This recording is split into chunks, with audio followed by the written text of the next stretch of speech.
ደዚህ ሲል ፍቱና አምጡልኝ ሂዱ አላቸው። እነዚህ ሰዎች የሰሙት የጌታን ቃል ነው፣ የፈጣሪያቸውን ቃል ነው። በስጋ የተገለጠ የመለኮት ኃይል ጭምር ነው ያዘዛቸው። መታዘዝን በአዲስ ኪዳን ውስጥ የደቀ መዛሙርቱ ልብን የሚነካ ቃልም ጭምር ነው። ስለዚህ ወደ ታሰሩት አህያ የሚሄዱ ደቀ መዛሙርቶች እንዲገኙ የእግዚአብሔር ድንቅ ፈቃድ ሆነ። አገኟት። ባለቤት አላት፣ ያሰራት ባለቤት አላት። የሚያስርህ በባለቤትነት ሲቆጣጠርህ ልክ እንደዚህ ነው። ባለቤትህ ይሆንና ሕይወትህንም እድልህንም ዘመንህንም በሚገባ ያስረዋል። ከዛ ጥያቄ ያቀርባል። ማንም እንድትፈታ ደግሞ አይፈልግም። ጭራሽ ሊያጠብቅብህ ይፈልጋል። የክርስቶስ ልደት እስራትን መፍታት ነው። ማንም በሉ እስቲ ማንም አንዳች ቢላችሁ ለጌታ ያስፈልጉታል በሉ። ለጌታ እናስፈልግም እኛ መታሰራችን ታዲያ እስከ መቼ ነው? ቤት ውስጥ ኖረህ የማታስወግደው እስራት አለ። ይሄ ነው ያልገባል። ደቀ መዛሙርቱም ደግሞ ከሚፈቱት ይልቅ የሚያጠብቁት ነገር እየጨመረ የመጣበት ዘመን ነው። በክርስቶስ ቤተ መቅደስ፣ በክርስቶስ ቤት፣ በእግዚአብሔር ቤት ያሉት እስራትን ለማጥበቅ በጣም ይታገላሉ።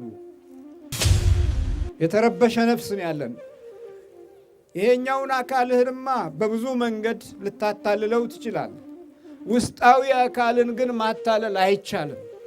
ውስጣዊ አካልን ያችን የውስጠኛዋን ክፍል የእግዚአብሔር ክብር ካልሞላት፣ በመንፈሳዊ ጸጋ ካልተያዘች፣ በእግዚአብሔር የምሕረት ቸርነት ካልተጎበኘች ሁል ጊዜ የማታርፍ ናት። ሁሌ ሰላም እንዳጣች እና እንደተጨነቀች ትኖራለች።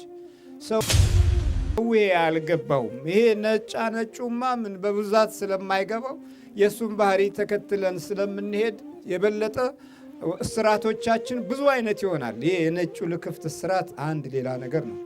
የተፈጥሮ የባህሪያችን እስራት አንድ ሌላ ችግር ነው። ከየቤተሰቡ የመጣው ደግሞ እስራት አንድ ሌላ መዘዝ ነው። በእውቀት ደግሞ አግበስብሰን እዚህ ውስጥ ያስቀመጥነው ደግሞ ነገር አለ። የባዶነትን ኃይል እየጨመረ ሲመጣም እሱም አይገባንም። እሱም ሌላ አንድ እስራት ነው። ይህ ሶስተኛው ፍጡር የወደቀው የሳጥናኤል ሰራዊት ሰይጣንና ዲያብሎስ ነው፣ አጋንንት ነው። ይሄ ሶስተኛው ፍጡር አሁን የምናየው ይሆናል። ይሄንን ስታይ ፈረንጁ ምናምኑ እንዲህ ነው የሚለው፣ ይሄ የጭንቀት ነገር ነው ይልሃል። በዚህ ሂደት ውስጥ ደግሞ ለግንዛቤ እንዲያግዘን እነርሱ ራሳቸው ይህንን መንፈስ በጣም በሚስጥራዊ ጥበብ ይጠቀሙበታል። ለምርምር ይጠቀሙበታል። ለአፍዛ ደንግዝ ይጠቀሙበታል። ለባህሪ ብልሽት ይጠቀሙበታል። ነገሮችን ወጥሮ ለመያዝ ይጠቀሙበታል።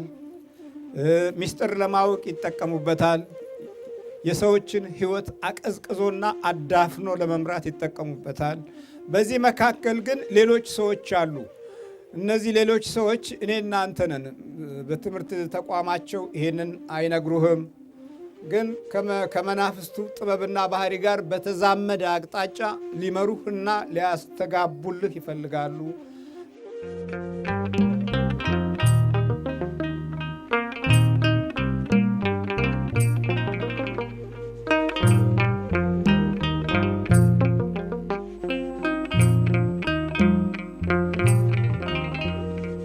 በስመ አብ ወወልድ ወመንፈስ ቅዱስ አሐዱ አምላክ አሜን። የተከበሩ መልአከ ብርሃን ቀሲስ ዋኝባቸው ካሳ የዚህ ዝግጅት ክፍል ኮሚቴዎችና አባቶች፣ እናቶች፣ እህቶች፣ ወንድሞች ሁላችሁም የእግዚአብሔር ቤተሰቦች እንደምን ሰነበታችሁ? ልዑል እግዚአብሔር ዛሬም ዘወትርም ለዘላለም ስሙ የተመሰገነ ይሁን። ፍትሖሙ ወአምጽኦሙ ሊተ ፍቱና አምጡልኝ የሚል ርዕስ ይሆናል የዛሬው ርዕሳችን። እሰሩና አምጡልኝ አይደለም የሚለው የእኛ ጌታ፣ ፍቱና አምጡልኝ። እስቲ እናንተም በሉ ፍቱና አምጡልኝ። በጣም የሚገርም ነው። እግዚአብሔር ማስተዋሉን ይስጠን። ለልቦናችንም ለሕሊናችንም ለአእምሯችንም የሚበጅ መንፈስ ቅዱስ በውስጣችን ያሳደርብን። ከሰማይ ቃሉን ይሰጠንም ዘንድ በዚህ ቦታ ላይ የመንፈስ ቅዱስ እገዛ እንዲኖር የአምላካችን ቅዱስ ፈቃድ ይሆንልን። ዛሬ የምነግራችሁ ወይም የምንማማረው የማቴዎስ ወንጌል ምዕራፍ 21 ቁጥር 1 ላይ ያለው ቃል ነው። ቃሉ እንዲህ ይነበባል። ወደ ኢየሩሳሌም ቀርበው ወደ ደብረ ዘይት ወደ ቤተ ፋጌ ሲደርሱ ያን ጊዜ ኢየሱስ ከደቀ መዛሙርቱ 2 ላከ፣ እንዲህም አላቸው፣ በፊታችሁ ወዳለችው መንደር ሂዱ። በዚያን ጊዜ የታሰረችን አህያ ውርንጫዋንም ከእርሷ ጋር ታገኛላችሁ። ፈታችሁ አምጡልኝ። ፍትሖሙ ወአምጽኦሙ ሊተ፣ ፍቱና አምጡልኝ። አዎ ጊዜና ዘመን ደርሶ ጌታችንና መድኃኒታችን አምላካችን ኢየሱስ ክርስቶስ የወንጌል ስራውን የምስራች አገልግሎቱን ሲጀምር ብዙ ሰዎች ይከተሉት ነበረ። አንዳንዶቹ ከሚከተሉበት አካሄድና አኗኗር ውስጥ የራሳቸው የሆነ ዓላማና ግብ ያላቸው ናቸው። አንዳንዶቹ ደግሞ ከሱ ሀሳብ ለመቀበልና ባህሪውን ለማወቅ የሚከተሉም ናቸው። አንዳንዶቹ ደግሞ የዕለት ኑሯቸውን ከሱ በሚገኝ የበረከት ጉርሻ ሆዳቸውን፣ ጊዜያቸውን፣ ዘመናቸውን ለማስታገስ የምግብ ፍላጎት ያላቸው ናቸው። አንዳንዶቹ ዓላማው ዓላማዬ፣ ግብሩ ግብሬ ብለው ሊከተሉ የሚፈልጉም ሰዎች ነበሩ። አሁን ሁሉንም ማስተዋላቸው። ጊዜ በከንቱ መባከን የለበትም። እነዚህ ሰዎች እየተከተሉት ብቻ የሚኖሩ ሳይሆን እሱ የሚላቸውን ሰምተው የሚታዘዙ መሆን አለባቸው። እኛ አሁን የምናተኩረው እየተከተሉ የሚበሉትን ሳይሆን እየተከተሉ እሱ የሚለውን የሚያደምጡትን ይሆናል። እግዚአብሔር ከሁላችን ጋር ይሆን። መድኃኒታችን ኢየሱስ ክርስቶስ ዙሪያውን ሲቃኝ ምሕረት የሚፈልጉ አሉ፣ የእሱን ድምፅ የሚሰሙ አሉ፣ ከሱ በረከት ለመካፈል የሚጓጉ አሉ፣ ከእናቶችም ከእህቶችም አሉ፣ ከወጣቶችም አሉ። ግን አጠገቡ የቀረቡትን 2ቱን ኑ ወደዚህ ጠጋ በሉ አላቸው። ከዛ በኋላ በቤተ ፋጌ በደብረ ዘይት እና በቤተ ፋጌ መካከል በመንገድ ዳር የታሰሩ 2 አህዮችን በመጀመሪያ ደረጃ እርሱ አየ። ማንም የማያየውን የሚያይ ማን ነው ማለት ነው? እግዚአብሔር። መታሰሯን ያየው እርሱ ነው። እርሱ ወደ ታሰሩት ነው የመጣው። መታሰሩን ማየት በራሱ አንድ ሌላ ትልቅ ኃይልና ስጦታ ነው። መታሰርን ማየት የማይፈልግ ደግሞ በጣም ብዙ ነው። የታሰሩትን የማይፈልግ የታሰሩትን የማያይ በጣም ብዙ ነው። የታሰሩትን የሚያይ ጌታ በስጋ ተወልዷል። ከቅድስት ድንግል ማርያም ተወልዷል። አድጓል። ስራውን ጀምሯል። ስራውን ሲጀምር በአምላካችን ዘንድ ልዩ ባህሪው ወደ ታሰሩት የማስተዋል ጸጋና ሞገስ ቤተ ክርስቲያን እንድታስተውል የጀመራት እርሱ ነው። ያቋቋማት እርሱ ነው። በደመ ማኅተሙ ያቆማት እርሱ ነው። ግን ሲጀምር ይሄንን እንድናይና እንድናስተውል ነው። የታሰሩትን አህዮች አያቸው። የታሰሩት ደግሞ 2ቱም በአንድ ዘመን ውስጥ እናትና ልጆች ናቸው። ውርንጫዋና እናትየዋ ነው አብረው የታሰሩት። እየሰማችሁ ነው? አለ በአዲስ ኪዳን መታሰር አለ። አዲስ ኪዳን ሲገባ ብሉይ ኪዳንም ወደ መጨረሻው ላይ ሊያልቅ ሲል እንዲህ መታሰር አለ። ማንም ያላያቸውን ግን ጌታ አየና በቤተ ፋጌ በመንገድ ላይ የታሰረች አህያ ከነውርንጭላዋ ታገኛላችሁ አለና ለደቀ መዛሙርቱ ያሰማው የመጀመሪያው ኃይለኛው ድምፅ አሉ ከሚባሉ የተስፋ ማህደር ውስጥና የመፈታት ሕጎችን የሚያካትት እጅግ በጣም ብሩህ የሆነ ቃል አስተላለፈላቸው። እንደዚህ ሲል ፍቱና አምጡልኝ ሂዱ አላቸው። እነዚህ ሰዎች የሰሙት የጌታን ቃል ነው፣ የፈጣሪያቸውን ቃል ነው። በስጋ የተገለጠ የመለኮት ኃይል ጭምር ነው ያዘዛቸው። መታዘዝን በአዲስ ኪዳን ውስጥ የደቀ መዛሙርቱ ልብን የሚነካ ቃልም ጭምር ነው። ስለዚህ ወደ ታሰሩት አህያ የሚሄዱ ደቀ መዛሙርቶች እንዲገኙ የእግዚአብሔር ድንቅ ፈቃድ ሆነ። አሁን ደቀ መዛሙርቱ ከጌታቸው የሰሙትን ድምፅ ተከትለው ወደ አህያይቱ በቤተ ፋጌ ወዳለችው ምስኪን ጊዜ፣ ዘመን፣ ሰዓት፣ ወቅት ሰው ወደ አሰራት አህያ ሄዱ። እነዚህም እድለኞች ናቸው፣ የታሰረን የሚፈልጉ። ምናልባት እንዴት ነው የታሰሩ ሰዎች ስትፈልጓቸው እነርሱ ምን ያህል እንደሚደሰቱ ታውቃላችሁ? በእድል፣ በጊዜ፣ በዘመን፣ በስልጣን፣ በማዕረግ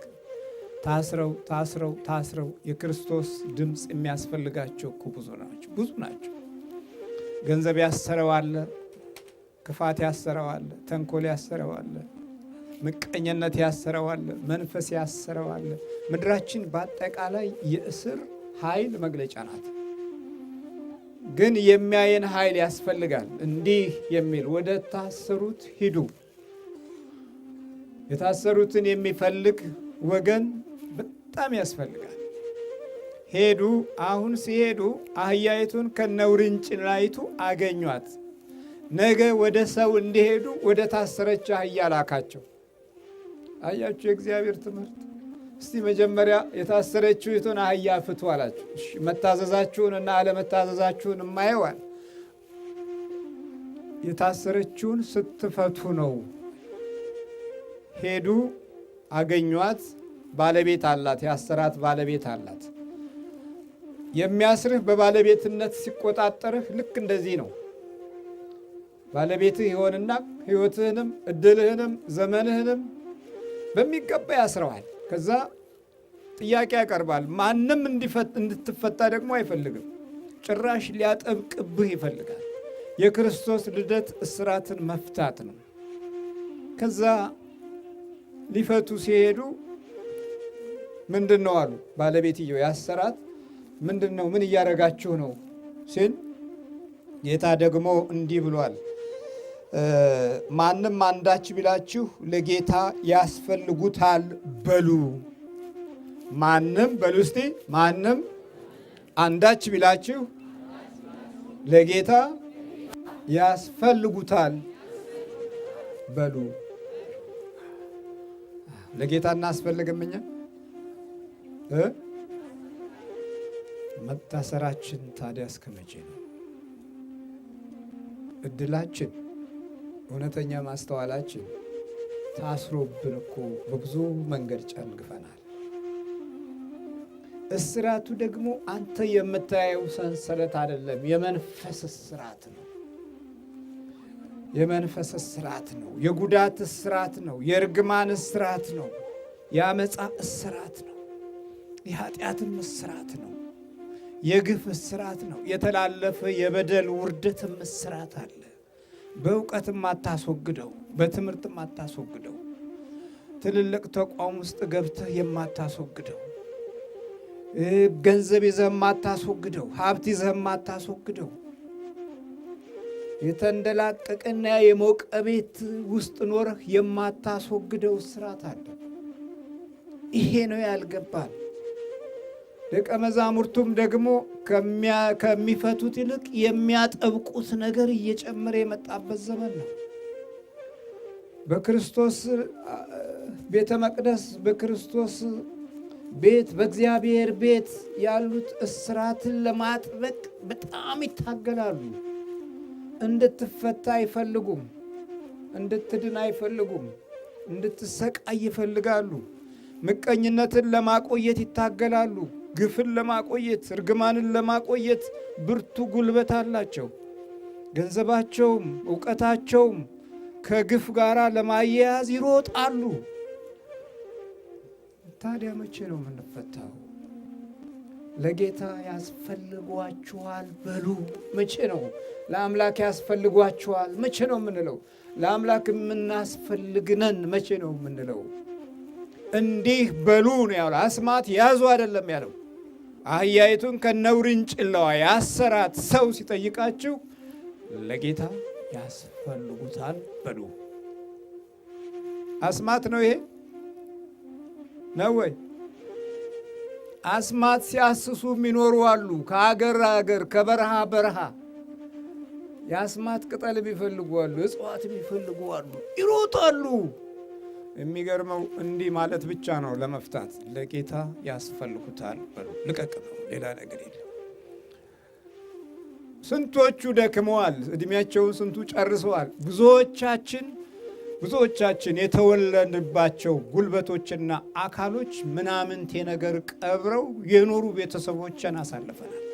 ከነሱ ተወልደን መናፍስት ተከታትሎን ዘራቸው ዘሩ፣ ኑሯቸው ኑሮ፣ ዕውቀታችን ዕውቀቱ አድርገነው ከባህሪያችን ጋር ተስማምቶ ሁል ጊዜ ነፍሳችንን እንደረበሻት የሚኖር ሰዎች እዚህ በጣም ብዙዎች ናቸው።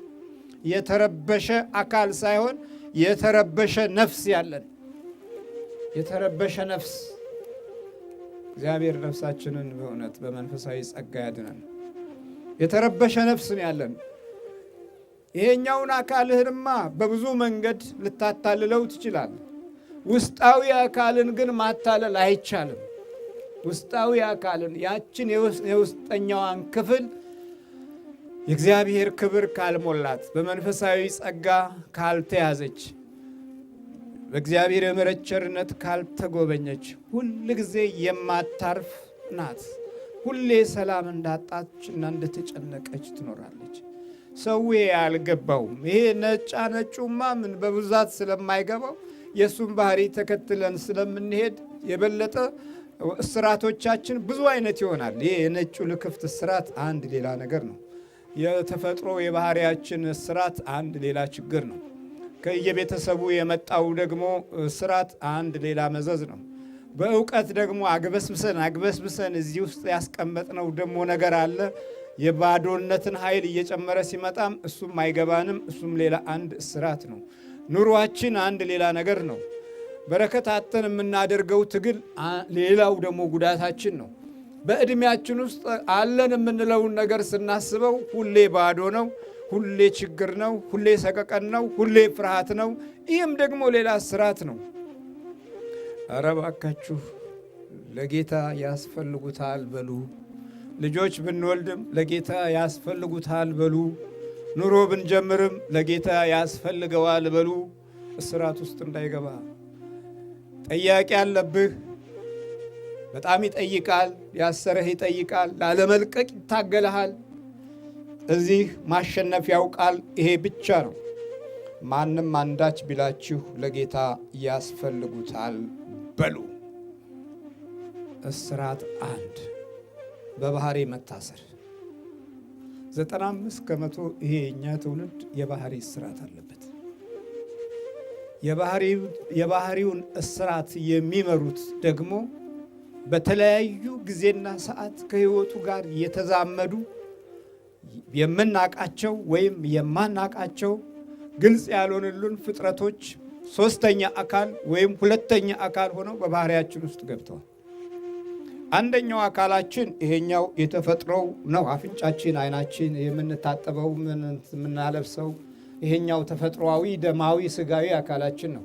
ሁለተኛው አካላችን ይቺ የውስጠኛዋ የነፍስ አካል የምናገናዝብበት፣ ሩቅ የምናስተውልበት፣ ሩቅ የምናቀድበት፣ በቅርብ የምናይበት፣ ነገሮችን በፍጥነት የምንለይበት የነፍስ አካል።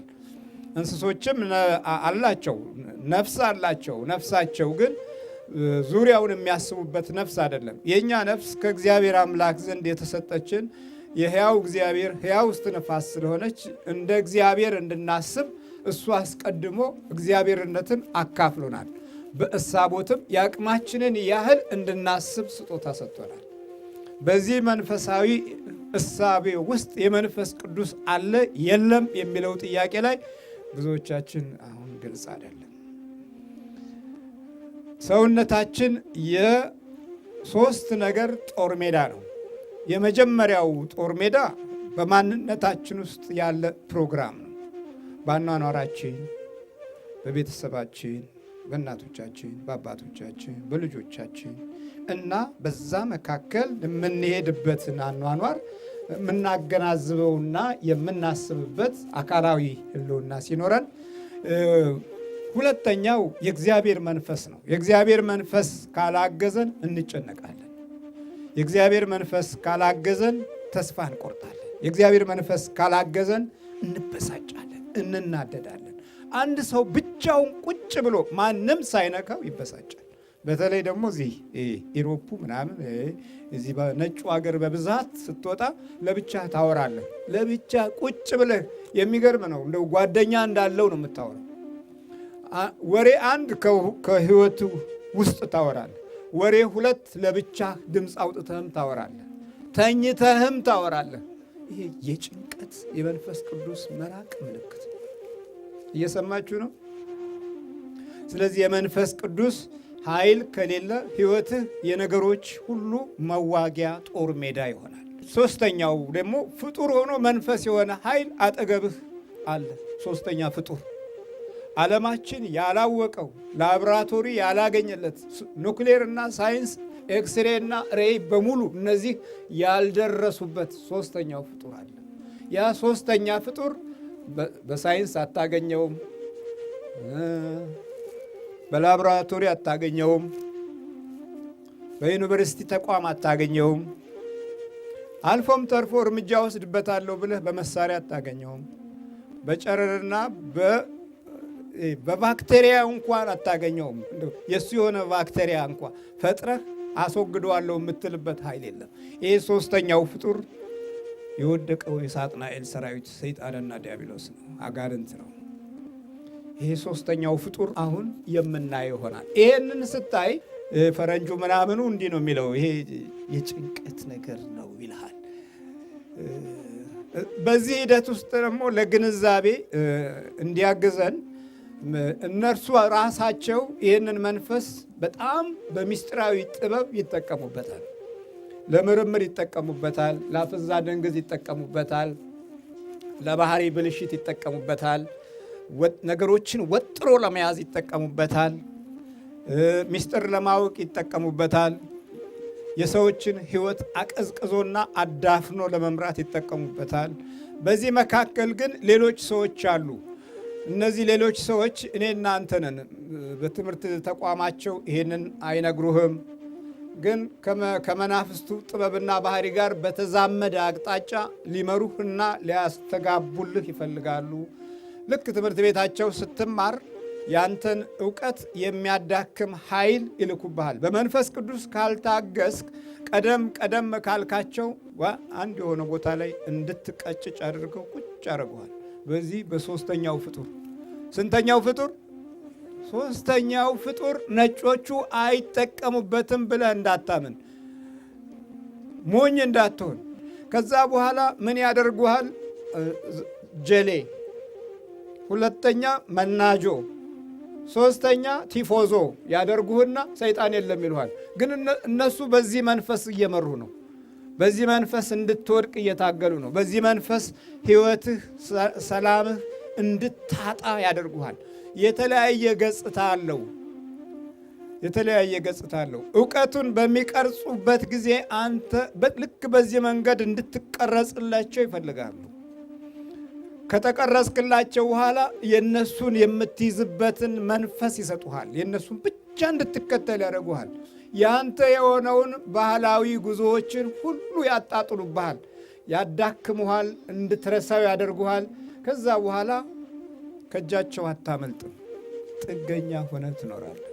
ከአመለካከት እስከምትኖረው ኑሮ ድረስ ባህሪን 100% እንደተቆጣጠሩት እስከሚገባቸው ጊዜ ድረስ ይፋለሙሃል። ስለዚህ አምላክ የለም ይሉሃል። ከዝንጀሮ ነው የተወለድነው ይሉሃል። ቀስ በቀስ ሰው ነው የሆንከው ይለዋል። የኢቮሉሽን ትምህርት ያስተምረዋል። ያንን ብቻ ተከትለ የምትሄድ ከሆነ ትውልድህን አመድ ላይ ያስቀምጠኸው ራስህም እንደዚሁ ከመንፈሳዊ ኃይልህና ከኖረህ ከተሰጠህ የክብር ጀግንነት ወጥተህ ጥገኛ ሆነህ ትኖራለህ። ይሄ ነው አሁን የገጠመን።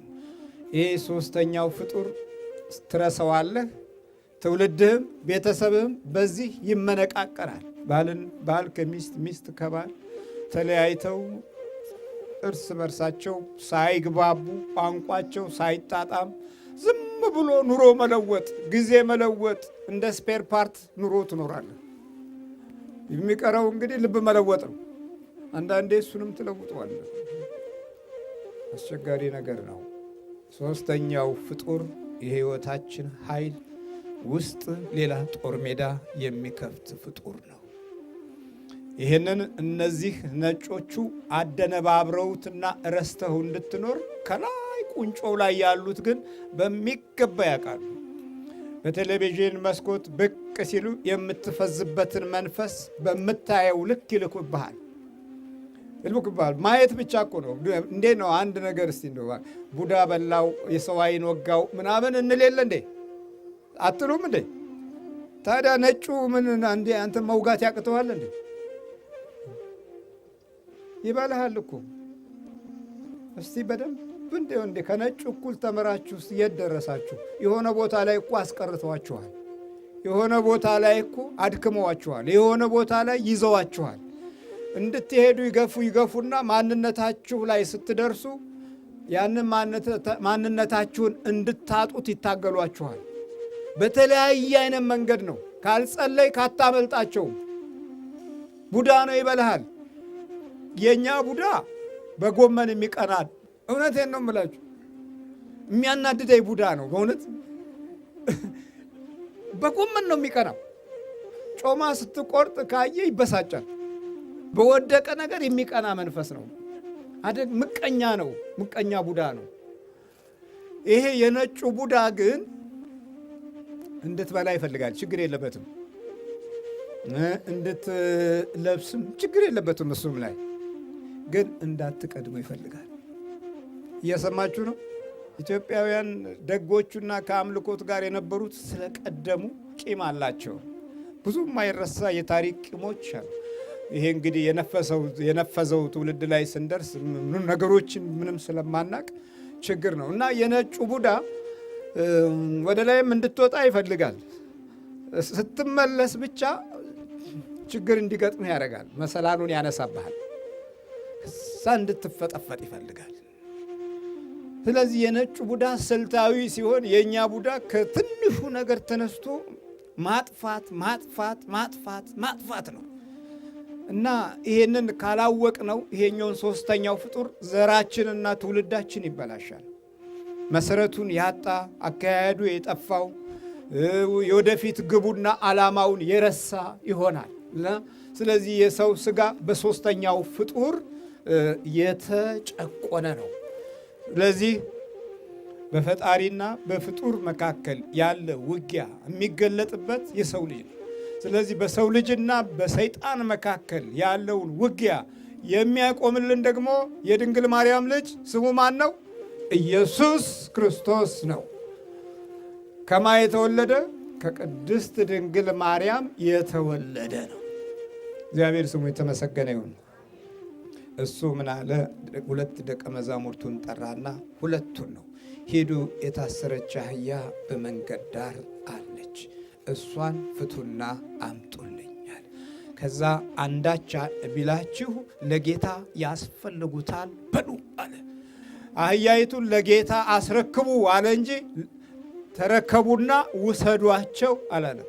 የዘመናችን ደቀ መዛሙርቶች ለእኔ ካልሆነ ይህ ሕዝብ ገደል ይግባ ነው የሚለው።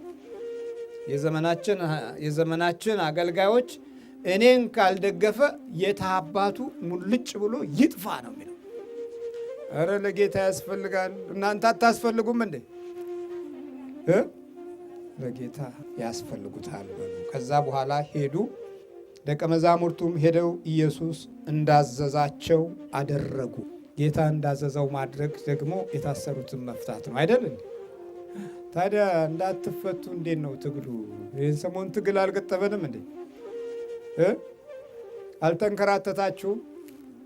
እንፈታለን፣ ከዲያብሎስ ስራት እናመልጣለን፣ እንማራለን፣ እንጽናናለን። አይ ታዲያ የማን ሕግ ነው ይሄ? የጌታ ቃል ነው። ስራትን የታሰሩትን ፍቱ አይደል ያለው? ለምን እናጠብቃለን ታዲያ ስራቱን? ለምንድን ነው? ምን አይነት ቡዳ ነው ያለብን? ምን አይነት መንፈስ ነው ያለብን? ምንድን ነው የቤተ ክርስቲያን ዓላማዋ? ምንድን ነው ግቧስ? ምንድን ነው የወንጌል ትምህርት? ምንድን ነው ቃሉ? ምንድን ነው? አንዳንዴ ግራ ያጋባል። ወዴት ነው የምንሄደው? እንዴት ነው የምናስበው? እውነት እኔ አሁን አስማተኛ ነኝ እያልኩ እኔ እኮ አስማቴን ራሱ መፈለግ ጀመርኩ። በራሴው ላይ ተጠራጠርኩ። አስማተኛ ነው ቃሉ፣ መጥተው አስማቱን ያውጡ። እኔ ግን ቃሉ እንደተናገረው ወደ ታሰሩት ሂዱ ነው የሚለው። ስለዚህ ወደ ታሰሩት ነው የመጣሁት። መንፈስ ወደ አሰራቸው፣ መተት ወደ አሰራቸው፣ አስማተኛ ደፍተሮች ወደ አሰሯቸው፣ ጠንቋዮች ወደ አሰሯቸው፣ ወደ እነዚህ ነው የመጣሁት። ቡዳ ወደ በላቸው፣ ዛር ወደ አደቀቃቸው፣ አጋንንት ወደ አጠፏቸው ነው የመጣሁት። ከመጡም በኋላ የኔ አይደለም የማረጋቸው፣ ለጌታ ያስፈልጉታል በሉ። እኔ ቁረቡ፣ ስገዱ፣ ጸልዩ የሚል ጠንቋይ የት ሀገር ነው ያለው? ታዲያ እንዴት ነው ነገሩ? ወዴት እየሄድን ነው? ምንድን ነው የምናስበው? እረ ቃሉ እንዲህ ነው የሚለው፣ ኢየሱስ ክርስቶስ ያዘዛቸውን አደረጉ። ከዛ አህያይቱን ውርንጭናውንም አመጡለት፣ ልብሳቸውንም በእነርሱ ላይ ጫኑ፣ ተቀመጠባቸው። ተቀመጠባቸው። የሚቀመጥበት ልብ ቢያጣ ደቀ መዛሙርቱ የፈቱቸውን አህዮች ተቀመጠባቸው። ልብ ጠፍቶ እኮ እስቲ በዚህ ጀምሬ ላሳያቸዋለ። ተቀመጡባቸው። ነገር ግን አሁን ትልቁ ደቀ መዛሙርቱ የሚከተሉትን ትምህርቶች አገኙ። አንደኛ እጃቸው መፍታትን ለመደ። ምን ለመደ? ሁለተኛ ወደ ታሰሩት መሄድን እግራቸው ለመደ። ሶስተኛ የፈቱትን ወደ ጌታ ይዞ መሄድን ለመደ። የፈቱትን ለማን ይውሰዱ? ወደ ጌታ ይውሰዱት፣ ወደ አምላክ ይውሰዱት። ፈተው ፍትፍት መፈትፈት አይደለም፣ ፈተው ለጌታ ማስረከብ ነው። ፈተው ለአምላክ መስጠት ነው። ይሄው ጌታ ሆይ ታስራ ነበር፣ በዓለም ታስራ ነበረ፣ በኃጢአት ታስራ ነበር፣ በመንፈስ ታስራ ነበር፣ ይሄው ያንተ ልጅ ሆናለች ብሎ ለሱ ማስረከብ፣ ለአምላክ ማስረከብ ነው። እኔ ቲፎዞ እንድትሆኑ ያልፈልግም፣ ተሳታፊ የክርስቶስ ተሳታፊዎች እንድትሆኑ ነው። የቤተ ክርስቲያን መንፈሳዊ ጸጋ ልጆች እንድትሆኑ ነው። ምን ያደርጋል ያበሻ ቲፎዞ? ምንም እኮ ትርጉም የለው። ዛሬ ቢስቅ ነገ ያስለቅሳል። ዛሬ ቢያጨበጭብ ነገ ጣቱን ይቀስርብሃል። አስቸጋሪ ነው። ለጌታ ከሆንክ ግን እነዚህን ነገሮች በሙሉ አትፈልጋቸውም። ነገሮችን በሙሉ ታቀላቸዋለህ። ክፋትን እንደ ክፋቱ ታያለህ፣ ተንኮልን እንደ ተንኮል ታየዋለህ። አለበለዛ ካልተፈታህ ያሰረህን አካባቢ ያሰረህን ቦታ ብቻ ነው የምታየው። አርቀህ ለማስተዋል አትችልም። የአህያይቱ ባህሪ ደግሞ እስረኝነት ነው። መብት የላትም። ከአንድ አካባቢ አትወጣም። ብዙዎቻችን አካባቢያዊ የሆነ ስሜት ውስጥ ገብተናል። ይሄ የእስረኛ ትውልድ ምልክት ነው። ልክ አህያይቱ ታስራለች፣ ከመንገድ ዳር ነው ያለችው። ማንም ነው የሚያት። ማንም ሲያት ደግሞ ንቆ ነው የሚያት። አህያችሁ አልተፈታች፣ ያቺ አህያ ታስራለች እያለ ነው። እስረኛ መሆኗን አረጋግጦ ነው ማንኛውም የሚያልፈው። ስለዚህ ያቺ የታሰረች አህያ የክርስቶስ ልብስ ለበሰች። እግዚአብሔር ስሙ የተመሰገነ። ማንን አለበሷት? የክርስቶስ ልብስ። በመጨረሻ ደግሞ ዘንባባ ተነጠፈላት። እንደውም አስደናቂ ቃል ከሰማያት የሚወርድ ቃል እንዲህ የሚል የሚቀድሙትም ሕዝብ የሚከተሉትም ሆሳዕና ለዳዊት ልጅ በጌታ ስም የሚመጣ የተባረከ ይሁን አሉ። በሃሞን ሃአም አሆልኬም ሆሳ አሉ። በዕብራይስጥ ሆሳዕና መድኃኒት ከላይ በአርያም ከላይ ያለው ወደ ታች የወረደው መድኃኒት የሆነው በእግዚአብሔር ስም የሚመጣ የተባረከ ይሁን ሲተረጎም ማለት ነው። ከላይ ያለው ወደ ታች የወረደው መድኃኒት የሆነው ኢየሱስ ክርስቶስ የተባረከ የተመሰገነ ይሁን እያሉ የምስጋና መፍለቂያ ኃይል መውጫ ሆነች። የታሰረ ሲፈታ ልክ እንዲህ ነው። ልቦናችሁ ነፃነት ሲሰማው፣ ነፍሳችሁ በእግዚአብሔር ስትረካ፣ በገንዘብ አይደለም፣ በምግብም አይደለም፣ በእግዚአብሔር ስትረካ የምስጋናው ኃይል መውጣት ሲጀምር አጥንታችሁም፣ ዕድሜያችሁም፣ አእምሯችሁም የውስጥ ገመናው እግዚአብሔር መንፈስ በሚሆንበት ጊዜ ይረካል፣ ይለመልማል፣ ደስታ ይሰማችኋል። ይሄ ደስታ የሚመጣው ደግሞ በመንበርከክ ነው። እስራታችን ነፃ ስንሆን የጠላት ከበባ አለብን። ይሄን የጠላት ከበባ በብዙ መንገድ ሕይወታችን ተለማምዷል። አመል አለብን፣ ሱስ አለብን። እነዚህም እስራት ናቸው። ነገር አለብን፣ ጥመት አለብን። ብዙ የተጣመሙ ጓደኞች አሉን። ባህሪያቸውን አጋብተውብናል። እንደ ጉንፋን ወረርሽኝ ሕይወታችን ተመሰቃቅሏል።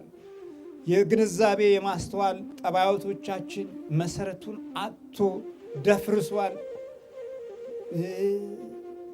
ተስፋ ቆርጠናል። የዛሬውን እንጂ የነገውን ማሰብ የምንችልበት ሕሊና ውስጥ አይደለንም። ስለዚህ በጠላት ተከበን ታስረናል እና ደቀ መዛሙርቱ ይህንን ነገር ካላስተዋሉት የት ጋ ነው የተፈታ ትውልድ የሚኖረን?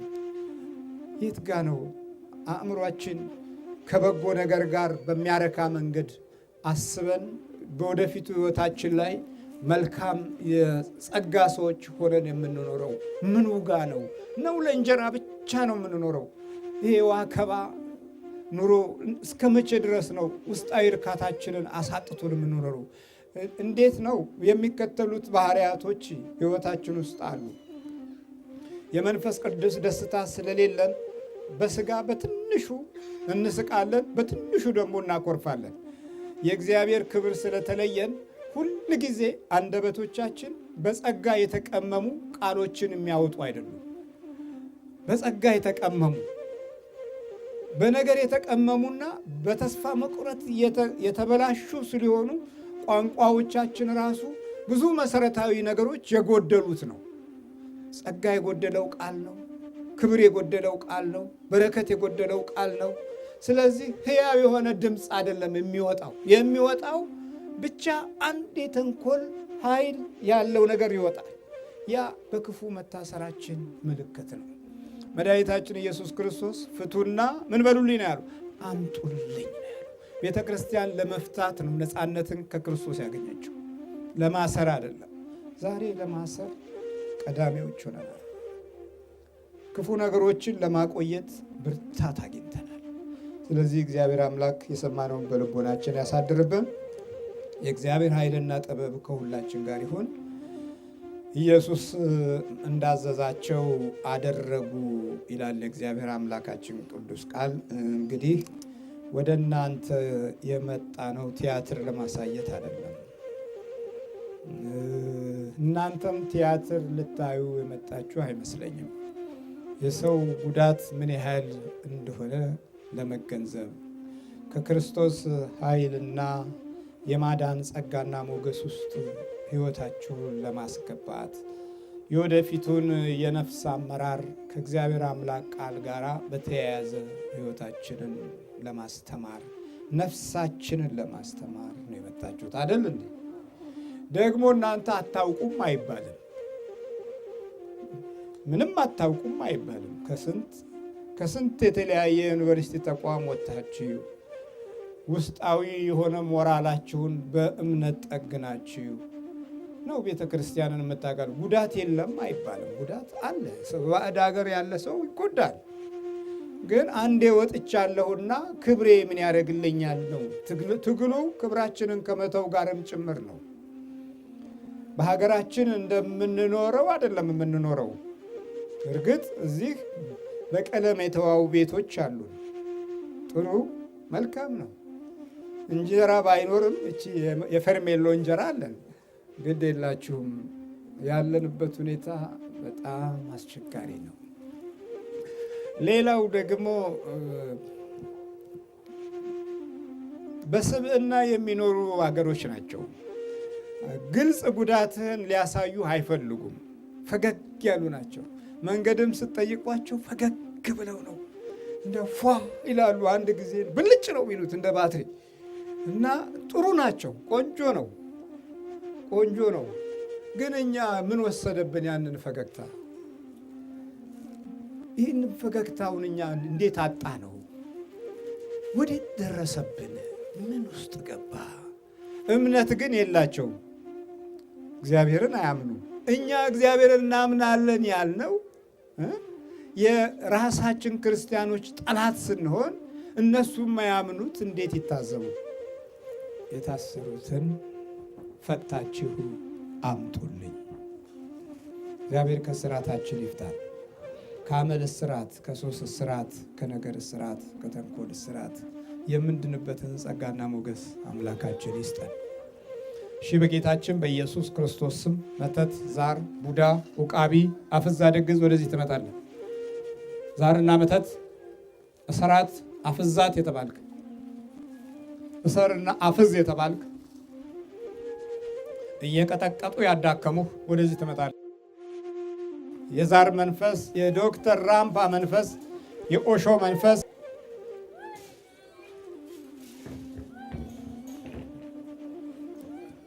ዛርና ውቃቢ፣ ጠቋር፣ አዳልሞቴ፣ ወሰንጋላ፣ አዳኝ ወርቁ በጌታችን በኢየሱስ ክርስቶስ ስም ወደዚህ ትመጣለህ።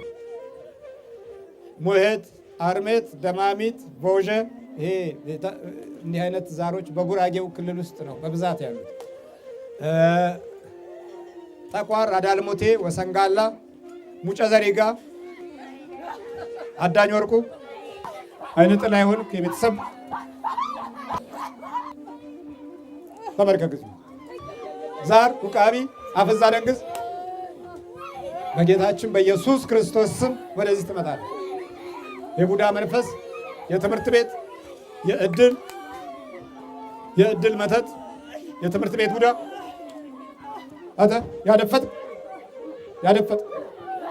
ታዩ ሲደክመው ራሱ እዛ ያደፈጥ አይነ ጥላ ይሁን የቤተሰብ ስነ ስርዓት ያዝ። አትጩብን። አስገባው፣ ከአረቡ ጋር አስገባው። ዛርና መተት፣ ዛርና ውቃቢ አተ የቤተሰብ ዛር ና በኢየሱስ ክርስቶስ ስም ወደዚህ ትመጣለህ። በድንግል ማርያም ስም ተይዘሃል። በጌታችን በኢየሱስ ክርስቶስ ስም ወደዚህ ትመጣለህ። መተትና ዛር አፍዝ፣ አደንግዝ የተባልክ ምንድነው አንተ? እዛ ጋር ምንድነው? የተንኮል መተት፣ ዛርና መተት አብሮ የተወለድክ አይነ ጥላ የሚስጥር መንፈስ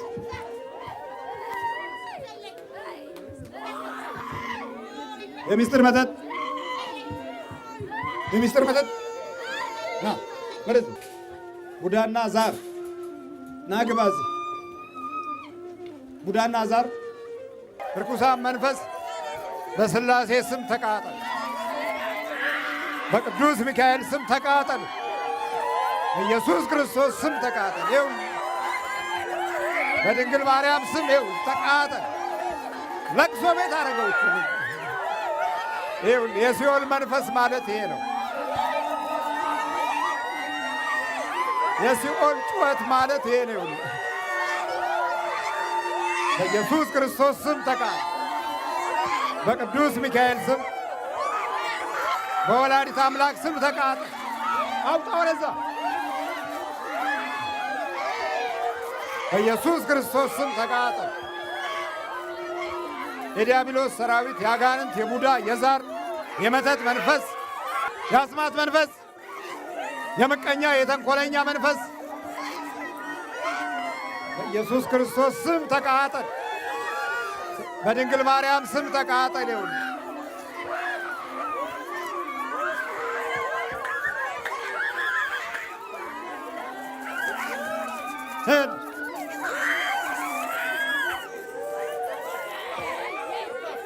ይህ እንግዲህ የጀርመን ሙኒክ ቦታ ላይ የተዘጋጀው ጉባኤያችን ይህንን ይመስላል። ህዝቡ የለም፣ በክፉ መንፈስ ተይዟል። ወንዱ የለ፣ ሴቱ የለ፣ ሕፃን የለ፣ የአጋንንት ሰራዊት እንዳለ በህብረተሰብ ውስጥ ህብረተሰብ ሆኗል።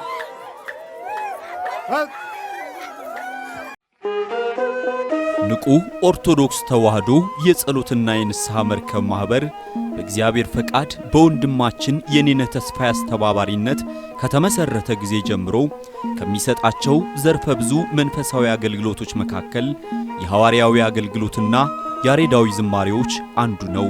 በዚህ ክፍል የኦርቶዶክሳዊ ተዋሕዶ ቤተክርስቲያንን ዶግማና ቀኖና የጠበቁ ኦርቶዶክሳዊ ለዛ ያላቸው ለነፍስ እረፍትን የሚሰጡ ወቅታዊና ዘመኑን የዋጁ ስብከቶችና ያሬዳዊ ዝማሬዎችን በመላው ዓለም ለሚገኙ ተመልካቾቹ በንቁ ሚዲያና በኢትዮ ማህበር የዩቲዩብ ቻናል እያቀረበ ይገኛል። አገልግሎቱ በመላው ዓለም ለሚገኙ አማኞች ተደራሽ እንዲሆን በየዕለቱ የሚለቀቁ ስብከቶችንና መዝሙሮችን ላይክና ሼር ያድርጉ። እንዲሁም የዩቲዩብ ቻናላችንን ሰብስክራይብ በማድረግ የዚህ ታላቅ አገልግሎት ባላሻራ ይሁኑ። ንቁ ሚዲያ ርቱ የቤተ ክርስቲያን ልሳን